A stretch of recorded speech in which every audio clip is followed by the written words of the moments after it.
Mushroom का कार्यक्षेत्र। प्राचीन इतिहास में मशरूम के बारे में बहुत उल्लेख है। रोमन मशरूम को भगवान के भोजन के रूप में मानते थे और बड़ी खुशी और भक्ति के साथ मशरूम का प्रयोग किया जाता था। और यह भी कहा जाता था कि ग्रीक मशरूम को बहुत शक्तिशाली समझते थे और इसलिए सूखे मशरूम युद्ध के दौरान सैनिकों को दिया जाता था। मशरूम की खेती फ्रांस में पहली बार शुरू हुई। उस समय लुई 4 का राज्य था। उससे पहले केवल प्राकृतिक रूप से उपलब्ध मशरूम का इस्तेमाल किया जाता था। प्राचीन लोग मशरूम की खोज के लिए बरसात के मौसम में जंगलों में जाते थे। उनकी रुचि मशरूम की खोज में ज्यादा थी और जानवरों की शिकार में कम रुचि रखते थे। विभिन्न देशों के लोग जंगलों में मशरूम की खोज में आते थे और खोज के लिए कई सप्ताह साथ रहते थे।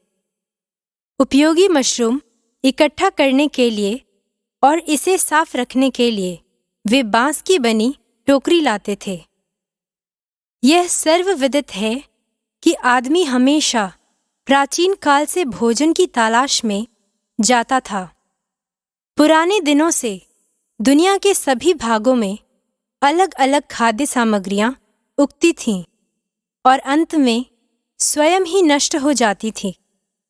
मनुष्य को इन खाद्य सामग्रियों के लाभों के बारे में काफी जानकारी नहीं थी और वे उन सामग्रियों का प्रयोग नहीं करते थे। टमाटर अब दुनिया भर में सब्जी के रूप में व्यापक रूप से इस्तेमाल किया जाता है। पूर्व समय में टमाटर जंगलों में उगता था, पकता था और सड़ जाता था। उन दिनों यह मान्यता थी कि टमाटर जहरीला होता है और जो भी उसका सेवन करेगा वो मर जाएगा। एक बार आत्महत्या करने के लिए एक ग्रामीण ने टमाटर खा लिया।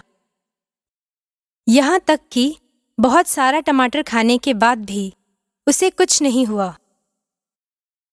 तब उसने गांव में सबके सामने खूब सारा टमाटर खाया। उसके बाद से हर किसी ने टमाटर का उपयोग शुरू कर दिया। आज हम टमाटर के बिना रसम भी नहीं बना सकते। इस तरह हम देखते हैं कि मशरूम एक महत्वपूर्ण खाद्य पदार्थ है। जैसे बड़े पेड़ हैं, उसी प्रकार से छोटे पौधे हैं और इन पौधों के बीच मशरूम भी एक पौधे के रूप में मौजूद है। किस तरह से मशरूम के विभिन्न प्रकार अपने आप उगते हैं, वे किसी भी बीज के बिना भी कैसे उग जाते हैं, ऐसे सवालों के बारे में हम पूछते हैं। फंगाई और मोल्ड कुछ पौधों पर बढ़ते हैं और सूखकर छोटी गेंदों के आकार में पृथ्वी पर गिर जाते हैं। उनमें कुछ महत्वपूर्ण घटक हैं। या तो सूर्य की भीषण गर्मी के कारण या पशुओं के द्वारा इन गेंदों पर पैर रखने के कारण वे गेंदें खुल जाती हैं और उनमें से महत्वपूर्ण घटक निकल जाता है। या वे हवा के तेज प्रवाह के कारण दूर दूर पेड़ों और पौधों पर चिपकी हुई मिलती हैं।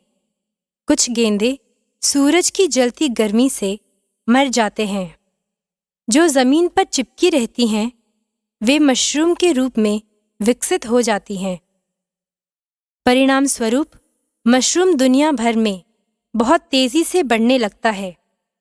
यह कभी कभी गर्मी, हवा और बारिश के प्रवाह से नष्ट भी हो जाते हैं। आने वाले अध्याय में हम सीखेंगे कि मशरूम की खेती कैसे करें और मशरूम का उपयोग कम कीमत पर बिना जहरीले घटकों के साथ कैसे करें। मशरूम की खेती एक बहुत ही लाभदायक व्यवसाय है। जो व्यक्ति प्रतिदिन 5 मशरूम बेड बनाता है वो 30 से 50 रुपए का मुनाफा प्रतिदिन कमा सकता है। अगर यह लगातार किया जाए।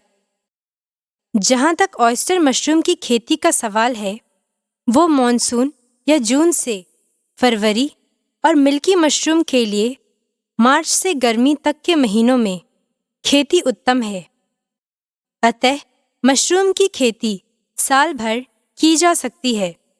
सूखी घास, केले के अवशेष, रबर पाउडर आदि तत्वों का उपयोग मशरूम की खेती में इस्तेमाल किया जाता है। इसलिए हम न्यूनतम कीमत पर उपलब्ध चीजों का उपयोग कर सकते हैं। मशरूम बाजार हमेशा खुला है, इसलिए यह कारोबार निश्चित रूप से लाभदायक है। जो मशरूम बेचा नहीं गया, उसे सुखाकर और पीसकर स्वाद मेकर, सूप पाउडर या कटलेट और अन्य प्रकार के भोजन पदार्थ बनाकर बेकरी में बेचा जा सकता है। मशरूम बेड के अवशेष वर्मी कंपोस्ट बनाने में इस्तेमाल किए जा सकते हैं। अच्छा व्यापार के अवसर, आवश्यक सामग्री की उपलब्धता, अच्छा मौसम आदि मशरूम की खेती को सफल बनाने में योगदान प्रदान करते हैं। अब आपने मशरूम की खेती की संभावना के बारे में समझ लिया है। धन्यवाद।